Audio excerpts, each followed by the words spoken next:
just so everyone knows, this is an AFS program, so this is a very kind of fitting audience for you taking in this information. So this is very relevant to everybody who's in the room. So I'm just going to start off by introducing myself and our education team, and then I'm going to hand it off to Rich for a few slides, and then we're going to tag team again after that. So I am part of the education team. I work physically at the Norrie Point Environmental Center, which is the headquarters of the Hudson River National Estuarine Research Reserve. We're a team of environmental science educators. We're very focused on fish. So we do seining, and we're part of the eel project, and the environmental center itself has models of fish, it has live fish, so we're very fish focused. But my role really is as part of the education team. So as we're talking about the Hutton Junior Fisheries Biology program, we feel pretty fortunate to be centered very strongly in an education field, but we realize for a lot of folks who are potential mentors, which you'll see what that means in a second with the Hutton Fellowship, you may be fisheries biologists, fisheries techs. You might not have this strong connection to environmental centers, or a high school or something like that. So that's something we're going to continue to kind of recommend and bring up, is that you don't have to be something like this. You don't have to be the headquarters of a research reserve with a strong education team to make the Hutton Fellowship work for you. So in addition to doing field science programs, you can see here's our colleague of ours out in the river doing water quality testing. We also do canoe programs, and we catch all kinds of fish and invertebrates while we're seining in the river. We also do support interns and students in a lot of different ways. So for us, the Hutton Fellowship kind of fits into a continuum of learning where we go from maybe fishing for an afternoon all the way up until early career placement. But the Hutton Junior Fellowship program isn't actually necessarily meant for a situation where you have this continuum set up. It is meant to fill a gap that a lot of fisheries managers and biologists may have, which is, how do I plug someone in who's just graduated from high school, or how do I reach new audiences with our research? Okay, ready, Rich? All right, I'll be back, don't worry. Thank you. So I am not an educator, so I'm going to try to harness my inner Maija and be enthusiastic up here. But we'll switch gears a little bit and start talking about our Hudson River Fisheries Unit. And for those of you who might not be familiar with our unit, we're based out of New Paltz in Region 3, very close to the Research Reserve, about a half-hour away. And we're part of the Division of Marine Resources, as well as the Hudson River Management, our Hudson River Estuary Management Program. And our task as a unit is to manage the migratory fish of the Hudson River. And we do this through our long-term monitoring and additional research projects. And with these projects, we use a diversity of different gears to catch our different fish species. So we have electrofishing, seining, gill netting, crab potting. And with all of these different gears, we also have a diversity of fish that we sample, from giant Atlantic sturgeon to young-of-year striped bass, American shad, and some of the less charismatic Hudson River species like spot-tail shiner or the infamous hog choker. Beyond our gears and our fish, we also have diversity amongst our staff. We have 5 biologists and anywhere from 6 to 12 technicians that help out with all of our great monitoring and research. And so I've mentioned diversity several times now, and that's exactly what this Hutton program is all about. It's a summer intern program for high school students with its mission to engage and inspire the next and more diverse generation of fisheries professionals. And with diversity in the news recently, I figured I'd at least share this slide from the president of the American Fisheries Society. And that's noting that AFS will continue to create and sustain the most welcoming professional society. So I know there's a lot of uncertainty out there in the future when it comes to programs like this, but at least for today, we can keep this quote in mind as we move forward. So, talking about some of the nuts and bolts about this program, as Maija mentioned, this is through AFS and is fully funded through AFS. It provides high school students a stipend of $3,000 to work alongside fisheries biologists or educators and have a really great summer and get paid for it. This program is nationwide with students coming throughout the country as well as from our neighbors to the north and south in Puerto Rico. This internship is during the summer months, obviously when students are out of school, beginning in late June, early July, and running through August, but there is some flexibility based on the students' needs as well as the mentors' needs. And so, how do you actually apply to be a mentor with this program? It's really quite simple. There's an online form where you fill out your basic information, like your name, your organization, and then the bulk of it, and when I say bulk, it's really not that bulky at all. It's a 500-word paragraph that tells about all of the fun stuff that you'd be doing during the summer and how a high school student can be having a lot of fun with you while you're doing that. And that's it. So super simple. There's no reason why folks that could use a hand or really want to be a mentor to a high school student shouldn't apply to this program. And we joined this program back in 2022, and this graph is just showing the number of applicants over time. And you can see within the last 10 years or so, it's been quite successful, at least in terms of the number of applicants to this program.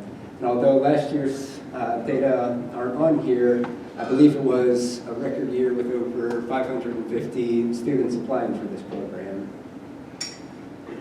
And just the makeup of what different mentor organizations look like, the top three are state agencies, federal agencies, or colleges and universities, with a few other institutes also participating with this. So it's spread out across the gamut.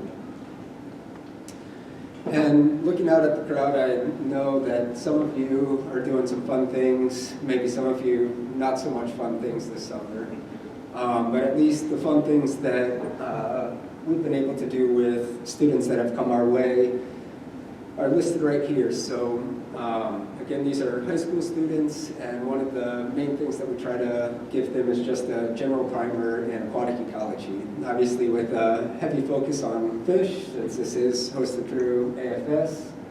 And then in our case, we're talking about the Hudson River. The students also learn a lot of great field techniques, from seining or crabbing to collecting water quality measurements to identifying plants. There's also lots of different lab components. A student can be working on fish dissections, pulling out otoliths, sectioning spines, maintaining aquaria. There's lots of different things that these students can do on a rainy day or just to get some of those lab skills that they might not be exposed to yet. Obviously, a lot of our work is out on the water, so these students are learning boating safety, water safety, if they're unlucky, what it feels like to have their waders filled. They also get the opportunity for increasing their public speaking, especially on the education side. There's so many different programs that the education team does that they will get out and interact with high school students like themselves as peers or the general public. And then the last thing that we wanted to highlight that we think is really important with this program is the fact that they're exposed to this professional workplace setting. And for some of these students, this is their first job, and so they're learning all kinds of things like time management, self-accountability, communications, interpersonal skills. And it's really fantastic that they're getting this opportunity with a job where they're out playing with fish or canoeing around. It's kind of a nice and easy way to have that first job or that second job where you're doing something you love. And so with that, I'll switch it back over to Maija to talk about some of the dynamics between us and the students. Okay, so one of the ideas that goes with Hutton is that the fisheries biologists themselves, so you all in the room, are cast as the mentors. And for some folks in the room, that's a position that many people have been in before, and it's like, yes, okay, I already have many students that I work with, grad students, whatever.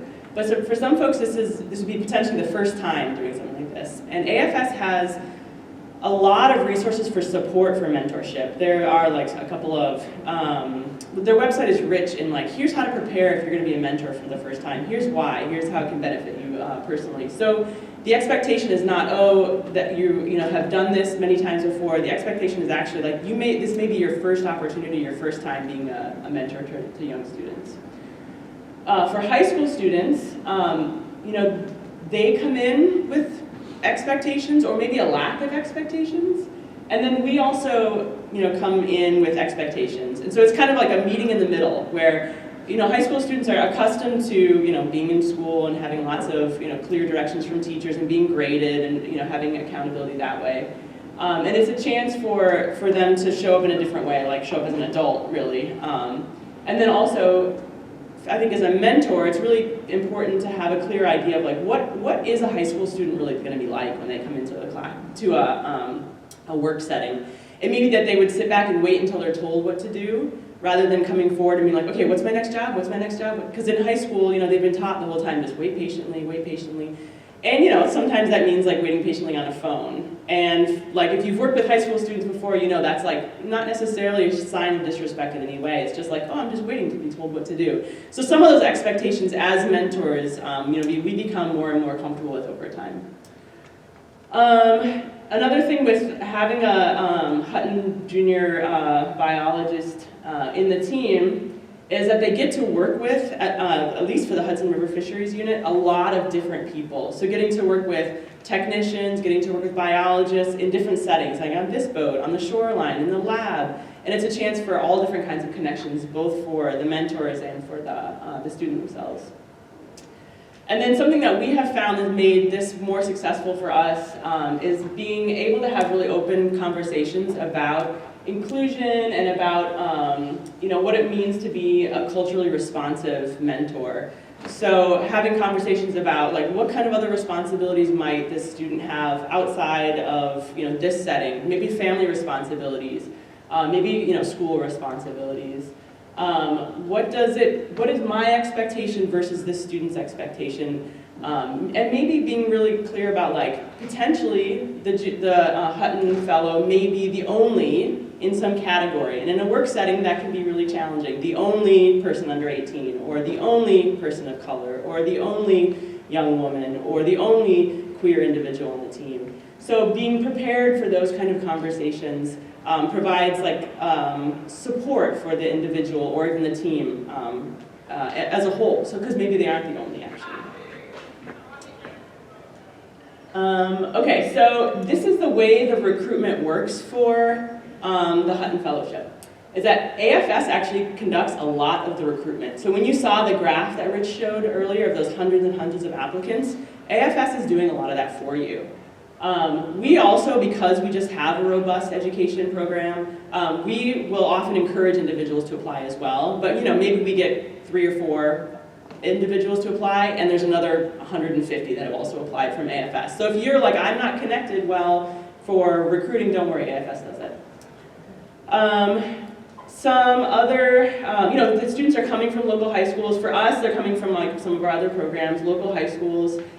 What's, I think, really key here is to find the strong teacher. Maybe that's an AP bio teacher, maybe it's an aquatic ecology teacher, or a guidance counselor that really is motivated to find students their opportunities and target that one individual. And we have, and there's tons of resources that AFS provides for targeting that person. The application process for the student is, they fill out a form, they send in a letter of recommendation from whomever. Now they're doing a short video testimonial. We have found that the students that do well, they might need a little bit of support actually in this process because it's a multi-step process for the students to apply. All right, here's some of the Hutton interns that we've had over the past few years and their thoughts. So this is, I'm not going to read the whole quotes just in the interest of time, but being able to hold a fish with such a rich timeline was truly amazing. This is Ava from, it's Azalea from a few years ago. Sam holding one of the best sketches of his life, clearly. I'll never forget this moment. And I think, this is field work, all this is completely new to him. Look how happy he is to be in this new setting. And this is Ava from last year. This program far exceeded her expectations in so many ways. She's built strong bonds with fellow coworkers and had a positive experience with her mentor. So some things that we've learned and things that I can recommend, to have a successful internship opportunity or, experience for you all if you were to do this, is to start off with strong communication, not only with the students, but including parents and teachers in those avenues of communication. Clear time management expectations for the fellows, because it may be the first time that they are in charge of their own time management. So transportation, I want to put up here, this is not something that we have been able to solve yet, but to be a truly inclusive program, providing support for transportation is a big need. The interns are paid for their time, which I think is a huge removal of barriers for participation, but AFS hasn't been able to figure out, and we haven't, for this particular opportunity, figured out transportation, which would mean a lot more students could participate. Again, I mentioned getting a really good partnership, either with an education program, an aquarium, a school, in order to bolster more applicants, I think is a suggestion I have for folks that are interested in doing something like this. And then we found that pairing interns together, if there's other interns coming in, that always makes somebody feel a little more comfortable. If we three are the new ones this year, that feels a little bit better than being the one that's the new. And then we've been able to have some of our interns conduct their own little research projects or their own kind of projects on the side, which gave them ownership over some of their own work. Then some years there's a summit that Hutton scholars get to go together to meet others. And then we have found that direct peer-to-peer recruitment is really effective too. So if a Hutton junior fellow is standing up in front of their high school peers and saying, look at this fish I caught, look at these cool people I'm working with, look at this career I might have, you can do it. That ends up being the most effective recruitment that we have found for students. So this shows a potential career path that a Hutton fellow could have, starting everywhere from just visiting the river all the way to becoming a fisheries technician. But kind of similar to what Sarah said in a previous, in her talk, we might have people that become professionals, but ultimately, most are not. Most are not going to become professional fisheries technicians or biologists, and that's okay, because carrying with them this understanding for the scientific method, careful, field safety and data rigor protocols, and then just an understanding for this connection between the aquatic ecology nearby is a pretty awesome outcome. So really, there's a career path. They can have it if they want to, but seeing an intern as a whole person and just understanding that they're going to take this experience with them wherever they go is really much more powerful, I think. So the applications for the mentors is open now. If you're like, oh, this might be interesting to me, and it's not next week, you have a whole month to think about, would I like to do something like this? Would I like to have, a paid intern that's not coming out of my budget, working here with me this summer, giving them an amazing opportunity? This QR code can lead you right to the application process. I also printed some flyers, which I'll leave up here, or I'll put them out by the front desk as well. But the application for mentors is open now, so if you're interested, give it a try. I highly, highly recommend it. Thank you. Thank you. And this is our contact information. Oop, I didn't know what else was going to come. But I think we have a couple minutes for questions, right? Yeah, just like